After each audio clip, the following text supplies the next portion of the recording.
Nalgonda corporation లో Congress party స్పష్టమైన majority దిశగా దూసుకెళ్తుంది. నల్గొండ కార్పొరేషన్ లో మొత్తం 48 డివిజన్లుంటే 10 డివిజన్లలో కాంగ్రెస్ విజయం సాధించింది. మరో 20 చోట్ల ఆధిక్యంలో ఉంది.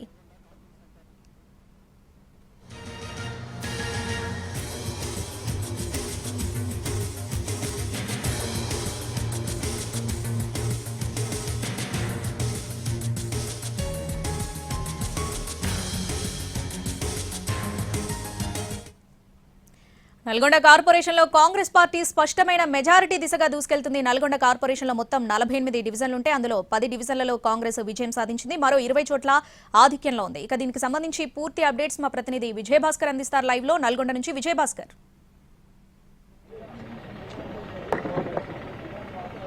శ్రావణి, నల్గొండ కార్పొరేషన్కి సంబంధించిన కౌంటింగ్ ప్రక్రియ తుది దశకు చేరుకుంది. దాదాపుగా మరొక గంటన్నరలోపు పూర్తి స్థాయిలో కౌంటింగ్ ప్రక్రియ పూర్తయ్యే అవకాశం ఉంటుంది. ఇప్పటి వరకు మనకు అందుతున్న సమాచారం ప్రకారం 35 డివిజన్లలో కాంగ్రెస్ పార్టీ ముందంజలో ఉంది. మిగతా స్థానాల్లో బీఆర్ఎస్ బీజేపీలు ఉన్నట్లుగా కూడా మనకు సమాచారం అందుతుంది. ప్రస్తుతం కౌంటింగ్ ప్రక్రియ కొనసాగుతుంది.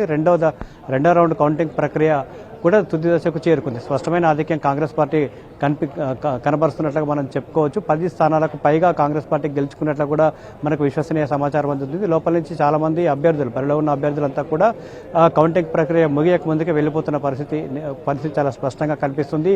అంటే ఇక గెలిచే అవకాశం లేదని భావించిన కొంతమంది అభ్యర్థులు కౌంటింగ్ కేంద్రాన్ని విడిచి వెళ్ళిపోతున్న పరిస్థితి అయితే చాలా స్పష్టంగా కనిపించింది. కొద్దిసేపటి క్రితమే దాదాపుగా ఫలితాలపై బరిలో ఉన్న అభ్యర్థులకు ఒక క్లారిటీ వచ్చింది. కౌంటింగ్ ప్రక్రియ జరుగుతున్నప్పటికీ కార్పొరేషన్కి సంబంధించి 4 రౌండ్లలో కౌంటింగ్ ప్రక్రియకు ఏర్పాట్లు చేసిన నేపథ్యంలో దాదాపుగా మెజారిటీ వార్డుల్లో 3 రౌండ్ల్లోనే కౌంటింగ్ ప్రక్రియ పూర్తవుతుంది. కాబట్టి రెండో రౌండ్ కూడా పూర్తి కావడంతో ఇక గెలిచే అవకాశం లేదనుకున్న అభ్యర్థులంతా కూడా కౌంటింగ్ కేంద్రాన్ని విడిచి వెళ్లిపోతున్న పరిస్థితి చాలా స్పష్టంగా కనిపించింది.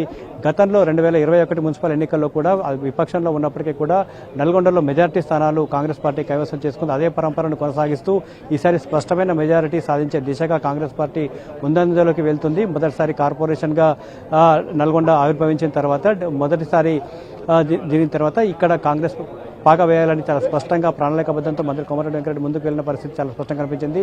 గెలుపు విజయాలకు సంబంధించి తన భుజాన వేసుకొని ముందుకు వెళ్లిన పరిస్థితి చాలా స్పష్టంగా కనిపించింది. 48 డివిజన్లో అభ్యర్థుల ఎంపికపై మొదటి నుంచి కూడా చాలా స్పష్టంగా కాంట్రవర్సీ లేకుండా చాలా జాగ్రత్తలు తీసుకున్నారు. అభ్యర్థుల ఎంపికపై ఒక స్పష్టంగా నిర్ణయం తీసుకోవడంతో అభ్యర్థులకు ప్రచారంలో కూడా దూసుకువెళ్లిన పరిస్థితి ఉంది. ఈ 2 సంవత్సరాల్లో కాంగ్రెస్ పార్టీ చేసిన అభివృద్ధిని, బీఆర్ఎస్ హయాంలో జరిగిన అభివృద్ధిని అభ్యర్థులంతా కూడా ఓటర్ల ముందు ఉంచిన పరిస్థితి కనిపించింది. మరోవైపు వార్డుల వారీగా బరిలో ఉన్న డివిజన్ల వారీగా అభ్యర్థులు తమ సొంత ఎజెండాను కూడా, సొంత మేనిఫెస్టోను కూడా ప్రకటించిన పరిస్థితి చాలా స్పష్టంగా కనిపించింది.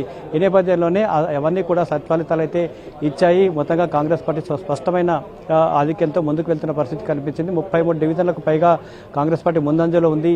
10 నుంచి 12 డివిజన్లో మాత్రమే బీఆర్ఎస్ పార్టీ ముందంజలో ఉన్నట్లు కూడా మనకు సమాచారం అయితే అందుతుంది. ఎక్స్ అఫీషియో సభ్యుల ఓట్ల అవకాశం లేకుండానే కాంగ్రెస్ పార్టీ నల్గొండ కార్పొరేషన్పై మొదటిసారి పాగా వేసే అవకాశం అయితే కనిపిస్తుంది. ప్రస్తుతం కౌంటింగ్ ప్రక్రియ కొనసాగుతుంది. మరొక గంటన్నర లోపు ఈ కౌంటింగ్ పూర్తి అయ్యే అవకాశం ఉంది. ఫలితాలపై స్పష్టత వచ్చే అవకాశం అయితే ఉంది. కానీ ఇప్పటి వరకు ఉన్న ట్రెండ్స్ ప్రకారం అయితే ఖచ్చితంగా నల్గొండ కార్పొరేషన్పై కాంగ్రెస్ జెండా ఎగరబోతుంది.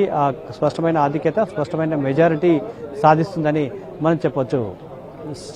ఎస్ విజయభాస్కర్, కాంగ్రెస్ పార్టీ అయితే స్పష్టమైన మెజారిటీ దిశగా దూసుకెళ్తుంది.